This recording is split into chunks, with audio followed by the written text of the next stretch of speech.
Mesdames, Messieurs, merci à celles et à ceux qui prolongent un peu ce moment, cet instant de grâce musicale et cinématographique avec Lucie de Saint-Vincent. Merci beaucoup de nous faire l'honneur d'être avec nous pour ce bord de scène après ce magnifique film en fanfare. Alors peut-être vous présenter, peut-être si vous pouvez nous donner vous-même quelques informations sur votre parcours vers la musique. Est-ce que, comme ce film nous donne à penser, la musique est une langue universelle qui réunit au-delà des classes sociales, au-delà des conditions économiques des personnes? Est-ce que la musique rejoint de manière universelle? Est-ce que c'est un don? Est-ce que c'est un gène? C'est même évoqué dans le film au tout départ. Est-ce que cette langue universelle, comment est-ce qu'elle est venue à vous? Et comment est-ce que vous avez décidé de la parler? Est-ce que ce sont justement toutes ces heures de travail qui font la différence ou bien d'autres facteurs? Merci beaucoup, en effet, magnifique film. Il y a énormément, effectivement, de choses qui sont évoquées.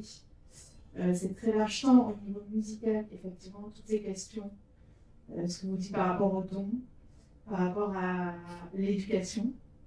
Qu'est-ce qui fait la différence? Ça, c'est une grande question auquel je trouve que c'est très difficile d'arriver à répondre. Parce qu'il y a effectivement, enfin, voilà. Là, je réponds de manière plus générale, sinon peut-être je vais commencer par moi, effectivement. Donc, moi, je viens de Perpignan, dans le sud de la France, ville moyenne, très musicalement très dynamique, avec un super conservatoire qui m'a beaucoup appris. Je viens pas du tout d'une famille de musiciens, donc c'était pas dans ma famille, en tout cas dans mon environnement, une famille très mélomane, mais pas musicienne. Mon frère faisait du piano, mon grand frère, en tant que partie de la bonne éducation, on va dire. Et j'ai demandé à l'âge de 5 ans aussi de faire ça.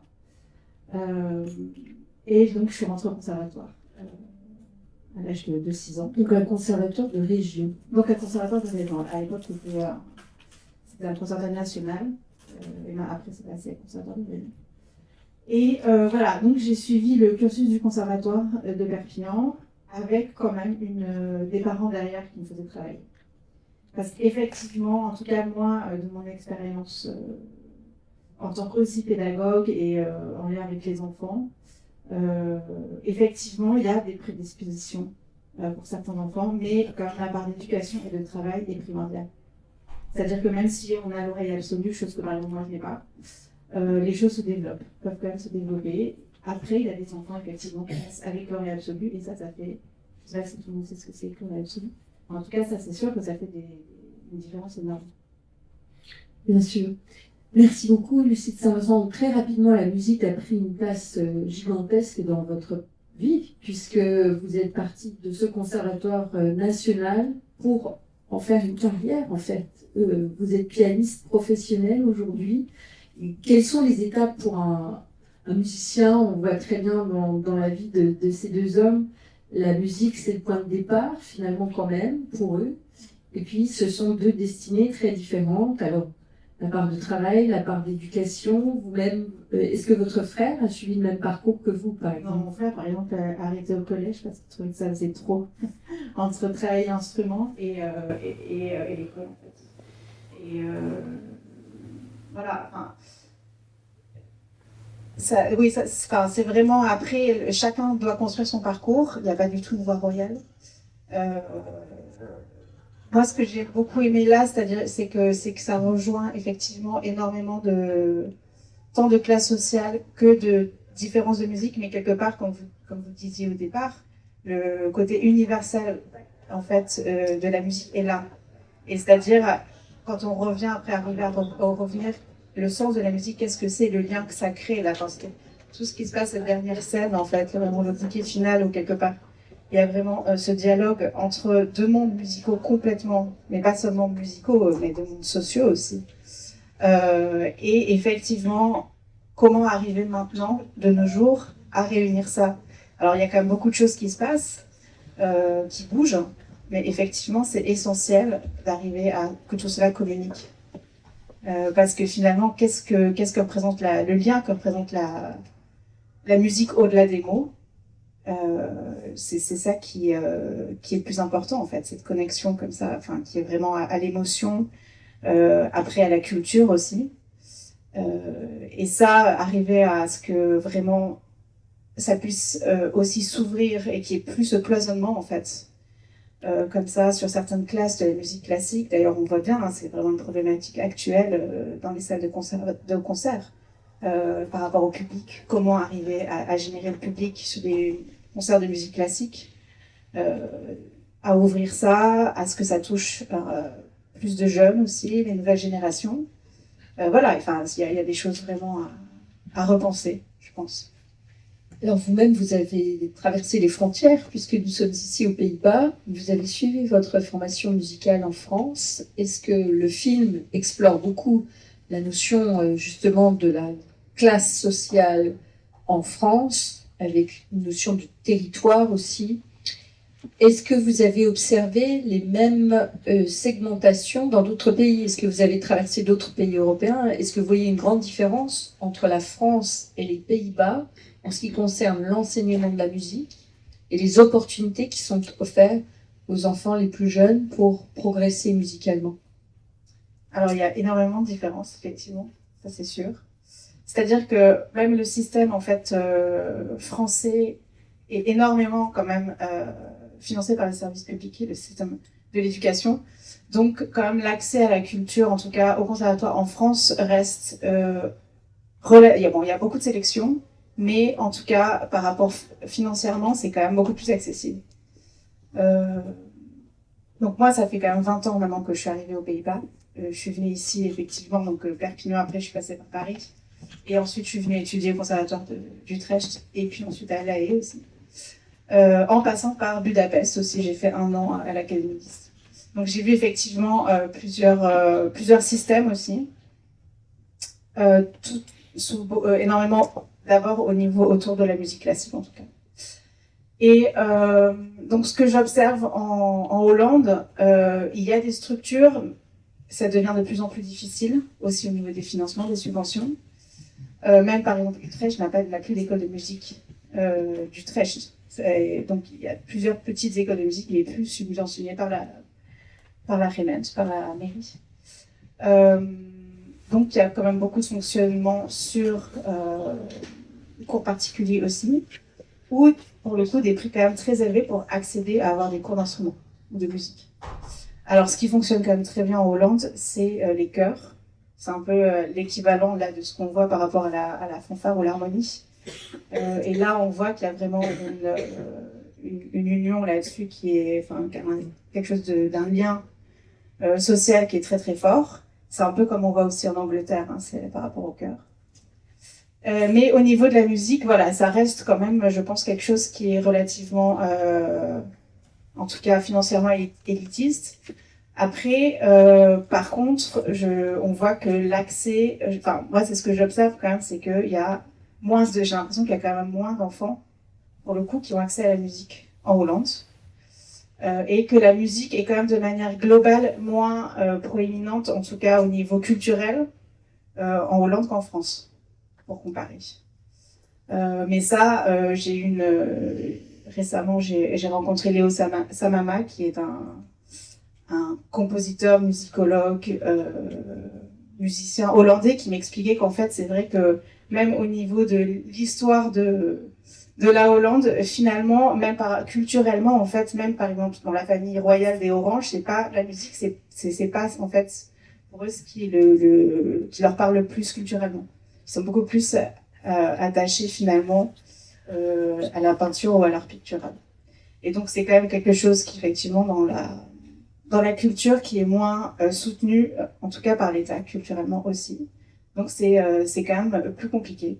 Après, moi, j'ai aussi travaillé dans des structures et des équivalents, en fait, parce qu'il n'y a pas de conservatoire comme chez nous. Le conservatoire en Hollande commence finalement quand on a 18 ans après le bac. donc des écoles de musique qui sont aussi des équivalents de conservatoires en France, qui sont aussi quand même vraiment super dynamiques et qui fonctionnent très très bien et qui ouvrent aussi à plein de sortes de musique. Voilà. Mais c'est vrai que en France, après, il y a un petit peu cette problématique de l'élitisme. Donc il y a une grosse sélection.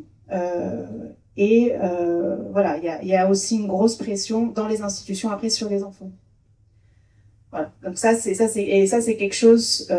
Après c'est vrai que moi j'ai remarqué arrivant de France ici à 18 ans dans les conservatoires supérieurs ou un peu plus tard. C'est vrai que le niveau d'entrée dans des conservatoires ici par rapport au bagage musical que j'avais pu connaître en France sur certaines choses ou la formation musicale par exemple, c'était vraiment différent. Ça, c'était sûr. Mais après, si on regarde plus tard, donc vraiment au niveau professionnel, donc les quelques pourcents qui deviennent professionnels, finalement, c'est pas mieux en France. Donc c'est là où est la question, en fait. Et parmi les quelques personnes qui deviennent professionnelles, est-ce que vous avez l'impression qu'il y a une mixité sociale parmi ces personnes? Ou vraiment, il y a quand même cet élitisme qui poursuit, qui est comme un fil rouge à travers... Sur la musique classique, en tout cas, ça reste quand même assez fermé. Bon, là, c'était intéressant, je trouve, dans le film. Enfin, on voit bien qu'ils ont énormément travaillé sur la diversité, aussi sur l'image même de la musique classique au sein de l'orchestre. Hein, il y a beaucoup de jeunes. On voit éventuellement d'origines différentes. Voilà. Et ça, même, je sais pas si c'est vraiment actuellement encore aussi représentatif que ça. Par contre, il y a beaucoup de choses qui sont très très vraies là, parce qu'on montre par exemple les concours d'orchestre derrière des panneaux à l'aveugle. Moi, par exemple aussi, j'ai été à l'école normale de Cortot et pendant les examens, on nous arrêtait avec une cloche parce qu'ils n'avaient pas le temps d'écouter tout le programme. Donc, au milieu du morceau, on avait un petit son de cloche pour s'arrêter comme ça. Voilà, il faut savoir que vraiment sur l'éducation classique, il y a des choses qui sont effectivement, enfin c'est très très vrai, enfin ce qui est montré là dans le film. Merci beaucoup.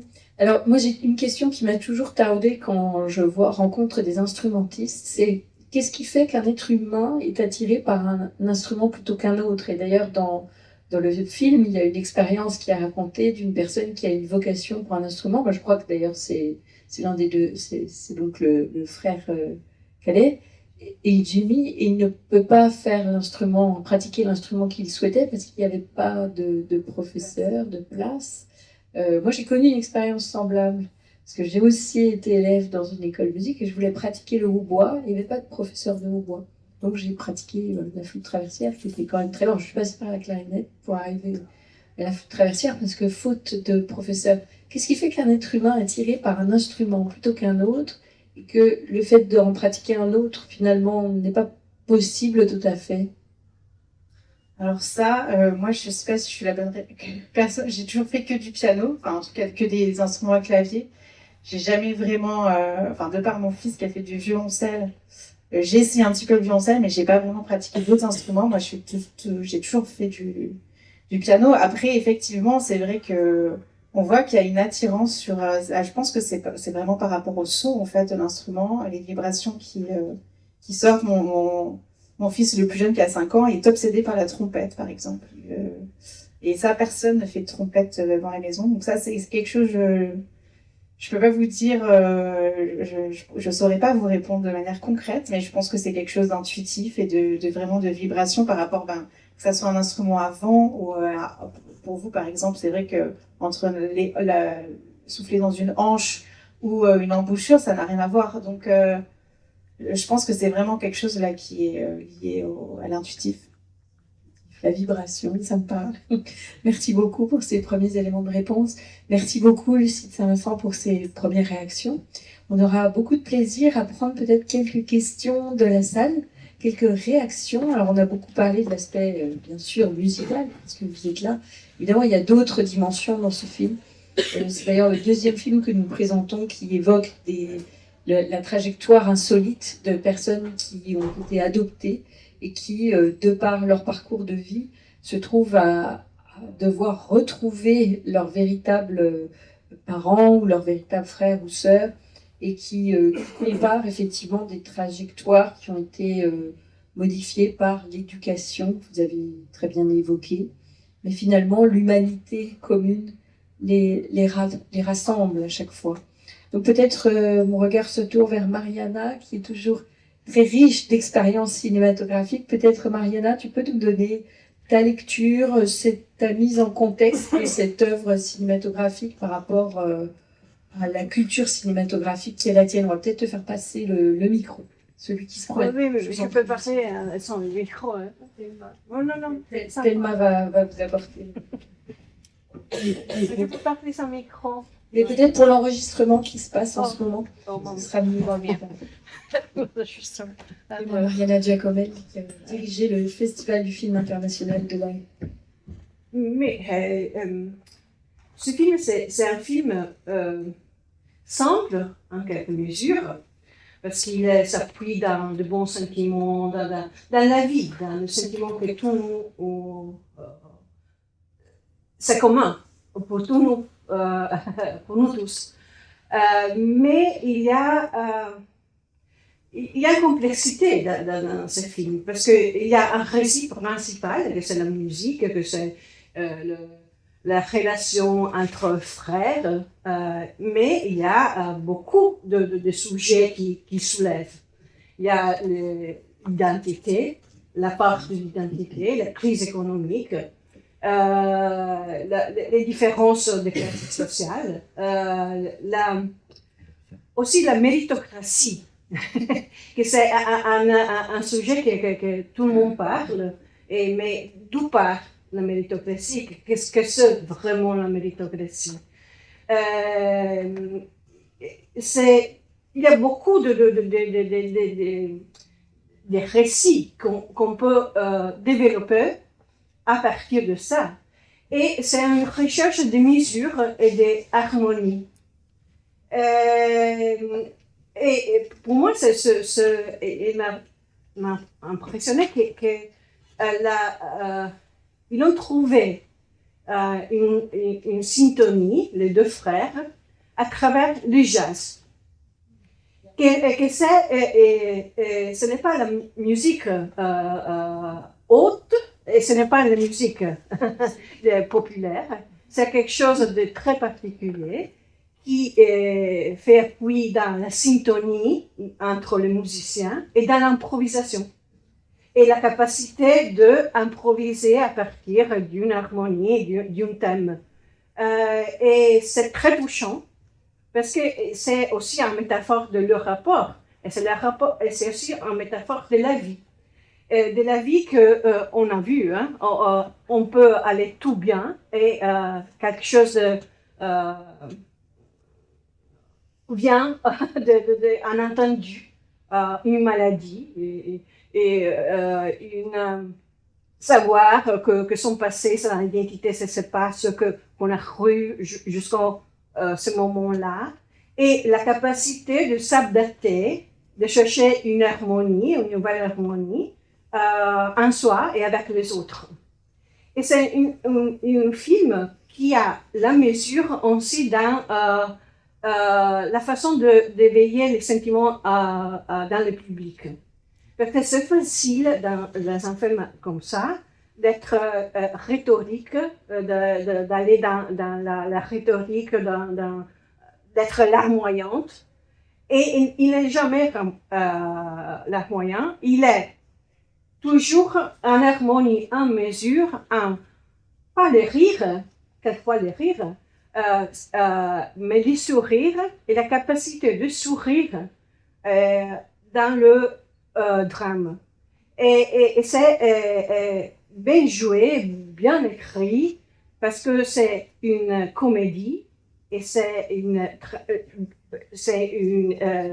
pas une tragédie, mais quelque chose de dramatique. Il est bien joué, toujours dans la mesure. Là, et puis, d'accord, il y a le boléro et tout ce qui vient du boléro et deux mondes qui s'est rejoint à partir de l'origine du boléro de Ravel, qu'il était allé à l'usine. Mais il y a beaucoup de choses qu'on peut dire dans ce film, et la chose plus forte, c'est qu'il a été capable d'avoir la mesure et l'harmonie parmi tous les thèmes qu'il a soulevés. Merci beaucoup, Mariana. Effectivement, les mots-clés, harmonie, mesure, thème musical. Peut-être, Lucie de Saint-Vincent, est-ce que c'est le jazz, en effet, qui fait la synthèse entre le monde de la musique classique et celui de la musique contemporaine? Populaire, la musique contemporaine, après, ça aussi.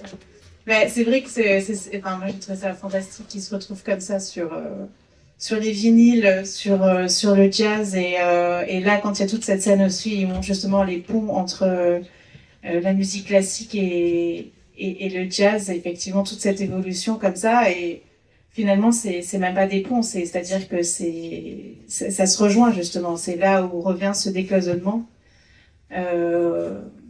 Où il faut qu'il y en ait beaucoup plus, c'est ça qui est toujours un petit peu la problématique entre culturellement pérenniser tout le patrimoine, continue à perdurer sur ça, parce que c'est quelque chose qui est aussi absolument incroyable, merveilleux, et qui doit aussi vivre. Et en même temps, comment le faire vivre maintenant, le transmettre, et que ça s'ouvre en fait, parce que c'est un petit peu là, c'est ce qu'on voit à la fin par rapport au boléro, effectivement, à l'ouverture, au retour, de composer ça à partir, après une visite de Ravel à l'usine, et qui est effectivement un thème universel que tout le monde connaît, et arriver à faire vivre ça aussi maintenant dans le temps, sur les générations qui suivent, et d'ailleurs c'est quelque chose qu'on presque, enfin moi à la fin j'avais envie de chanter. C'est vrai qu'on se retrouve comme ça à vouloir participer, et je pense que ça se crée de plus en plus dans les concerts, hein, que les artistes fassent chanter et participer le public. Après bon, ça se fait dans une, ça faisait toujours il y a là-dessus, il y a beaucoup de polémiques, et ça dépend comment c'est fait, mais je pense que c'est vachement important qu'il y ait plus de participation aussi, et que cette passivité comme ça du public et cette espèce de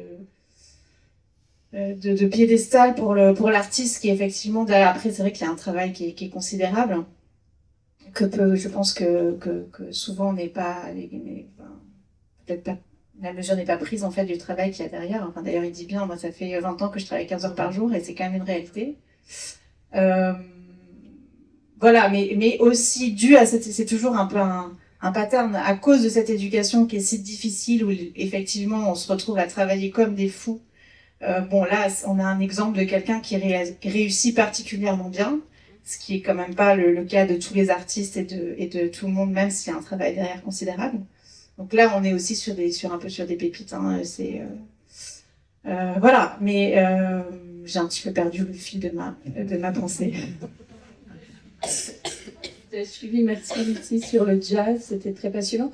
Peut-être transmettre le micro à Michel, qui voulait nous donner un peu quelques nouvelles du film, qui lui-même effectue un parcours tout à fait remarquable. Dans son parcours de film, Michel, si tu peux nous redire les prix que ce film vient de recevoir. En fait, justement, plusieurs choses. Il a été nominé 9 fois aux Oscars et n'en a eu aucun. Il n'en a eu aucun. Au César, c'est ça. Les Césars. Il n'en a eu aucun. Mais nominé 9 fois. Deuxièmement, il est déjà passé en forme première, comme on dit. Hein. Par exemple, à Orbe, on a fait un festival avec 15 films. Lui, il a eu le prix du public. Il a été vraiment le premier. Il a eu 4,86 sur 5. Ça n'était jamais arrivé à Orbe. Et le festival est depuis 15 ans. Donc, on a eu l'occasion de voir celle qui est, ceux qui ont le distributeur au Pays-Bas. On n'a jamais vu ça. Et ce film a reçu le prix du public du côté de Gand. Il a reçu le prix du public plusieurs fois en Belgique. Il a reçu le prix du public aussi en France. Et ça fait longtemps qu'on apprend ici. Je n'ai jamais vu applaudir le public. C'est vrai. C'est tout à fait vrai. Et c'est très spontané. C'était très spontané. Enfin, moi, c'est la deuxième fois qu'on me voit, et j'ai repleuré au max. Oui, très émouvant, Michel, c'est certain. Merci pour ce montage, Michel. Et je crois que c'est très symbolique, justement, parce que ce film, il touche le cœur, n'est-ce pas, de l'humanité dans son ensemble. Et donc, c'est bien légitime que le prix du public lui soit attribué, peut-être plus que d'autres prix qui viennent saluer peut-être d'autres éléments plus techniques ou plus sélectifs. Et là, je crois que c'est le prix du cœur, en réalité. Et je crois que, en cela, c'est effectivement un très beau chef-d'œuvre. Je ne sais pas s'il y a d'autres réactions dans la salle avant que nous terminions ce bord de scène. Il nous a été très agréable de partager avec vous. Peut-être d'autres réactions? Je ne sais pas, Marie-Christine? Non? Patrick, peut-être. Patrick, tu es un grand amateur de jazz. Est-ce que tu veux nous faire partager quelque chose sur... C'est vrai que j'aime bien le jazz, c'est pas ma première pensée, non. Comme tu l'as dit très justement, vous deux d'ailleurs, c'est un film très émouvant, riche en émotions, avec des thèmes très variés qui font réfléchir. Oui, un très beau film qui m'a beaucoup ému et je comprends tout à fait pourquoi ce film a eu le prix du public. Et oui, moi aussi, j'ai versé une larme. Je ne suis pas le seul, je crois. Donc, grand merci, vraiment un excellent choix. Merci beaucoup, cher Patrick, pour cette réaction. Sur ces très bonnes paroles, peut-être vous quitter, peut-être donner le mot de la fin à Lucie de Saint-Vincent. Avant cela, simplement vous rappeler que le 21 juin, bien sûr, c'est la fête de la musique en France et que les Alliances françaises et l'Alliance française de la Haye en particulier, accompagnée par Monsieur Laurent Bougnot, ici présent, essaie de développer cette fête de la musique et la rendre de plus en plus populaire, ici en tout cas à La Haye, aux Pays-Bas, et vous dire aussi qu'à l'Alliance française de La Haye, nous disposons d'une grande collection de vinyles, donc si vous avez envie de venir prolonger l'expérience avec de grands vinyles, vous pouvez venir les emprunter à la médiathèque de l'Alliance française de La Haye. Et puis, avant de donner la parole à Lucie de Saint-Vincent, vous rappelez que la prochaine ciné-première aura lieu le 6 avril prochain. Le mot de la fin. Vous avez carte blanche. Ben, non, j'ai trouvé ça passionnant et effectivement, ça rejoint bien la démarche artistique que je cherche de faire des ponts, des passerelles. De votre côté, peut-être votre actualité artistique. Donc de mon actualité artistique, je fais des choses très différentes, mais entre autres piano forte, instrument ancien, et j'ai sorti il n'y a pas longtemps un CD avec des compositrices, parce que c'est aussi quelque chose que je défends. Et j'ai été heureuse aussi de voir la mixité dans les orchestres à l'écran. Et voilà, donc j'ai enregistré 2 compositrices françaises de l'époque classique, Marie Bigot de Morog et Hélène de Montjoie. Et j'ai le concert de sortie en Hollande, la semaine prochaine à Amsterdam, dimanche prochain, au Luther Museum, à 16h. Vous êtes les bienvenus si vous voulez bien découvrir cette musique et ces compositrices. Voilà. Merci beaucoup, Lucie de Saint-Vincent. Nous viendrons vous entendre à Amsterdam dimanche prochain, c'est ça, à 16h. Exactement. Merveilleux. Un grand merci et à très bientôt. Oui.